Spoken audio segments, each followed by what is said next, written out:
Assalamualaikum warahmatullahi wabarakatuh. Perkenalkan, saya Siti Hardianti dari kelas Matematika A dengan nomor induk mahasiswa yaitu G1D022011. Di sini saya akan menjawab beberapa pertanyaan. Apa itu negara gagal? Negara gagal adalah negara yang dianggap gagal memenuhi persyaratan dan tanggung jawab dasar suatu pemerintah berdaulat. Adapun persyaratan negara berdaulat antara lain yaitu harus memiliki wilayah, pemerintah, rakyat, dan pengakuan dari negara lain. Adapun tanggung jawab dasar suatu negara adalah melindungi rakyat meliputi hak perlindungan, kesehatan, kesejahteraan, pendidikan, keamanan. Apakah negara Indonesia termasuk dalam sindrom negara gagal? Menurut saya, Indonesia termasuk ke dalam sindrom negara gagal.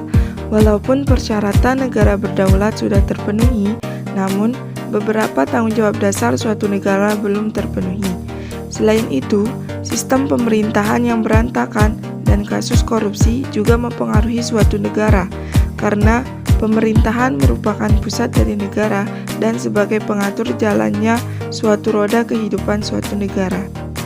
Adapun beberapa tanggung jawab dasar suatu negara yang belum terpenuhi, yaitu pelayanan kesehatan. Beberapa pelayanan kesehatan yang ada di Indonesia masih sangat minim karena adanya kendala dalam fasilitas serta minimnya tenaga kesehatan yang ada. Kebutuhan dasar. Kebutuhan dasar untuk masyarakat banyak yang belum terpenuhi, yaitu seperti kebutuhan pokok berupa tempat tinggal. Banyak masyarakat Indonesia yang mempunyai tempat tinggal yang tidak layak untuk ditempatkan.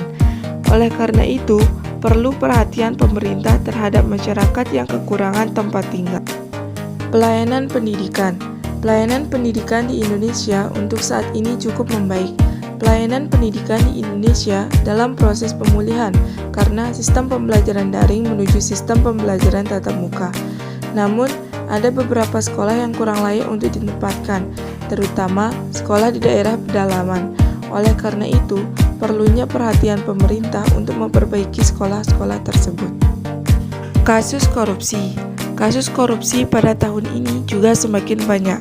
Tercatat sekitar 99 kasus korupsi yang salah satunya melibatkan kepala daerah. Kasus kekerasan. Kasus kekerasan di Indonesia semakin menjadi-jadi. Banyak terjadi kekerasan, yaitu kekerasan pada anak dan kekerasan pada perempuan. Sekitar 2.000 kasus kekerasan pada anak terjadi pada tahun ini. Lembaga pemerintahan. Lembaga pemerintahan yang ada di Indonesia banyak yang melakukan korupsi. Padahal, lembaga pemerintahan merupakan pusat dari negara dan sebagai pengatur jalannya roda kehidupan suatu negara.